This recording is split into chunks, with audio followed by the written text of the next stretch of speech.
কিতাবের ভিতরে সেই হুকুম আহকাম বর্ণনা করেছেন তার বিরুদ্ধে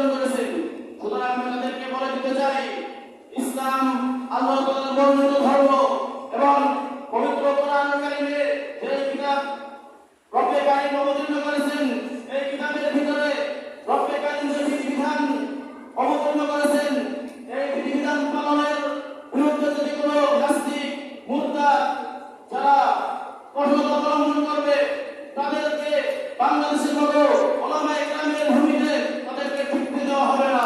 কথা বলো ঠিক কিনা? বাংলাদেশ শাহজালাল রহমাতুল্লাহ আলাইহির দেশ, বাংলাদেশ হযরত হাফিজ হুজুর রহমাতুল্লাহ আলাইহির দেশ। সুতরাং এই পবিত্র ভূমিতে, এই পবিত্র স্থানে কোন নাস্তিক মুরতাদ ইসলামের বিরুদ্ধে কথা বলছে, এটা কখনোই মেনে নেওয়া যাবে না। এই বলে আমি আমার সংক্ষিপ্ত বক্তব্য এখানে শেষ করছি। নাসরুল মিনাল্লাহি ওয়া ফাতহুন করিম। এই পর্যায়ে আজকে আমাদের সম্মানিত সভাপতি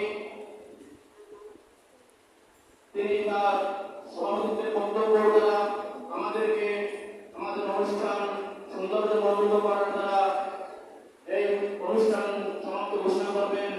হযরতকে তার মূল্যবান নসিহত করার জন্য শুভেচ্ছা আহ্বান জানাচ্ছি।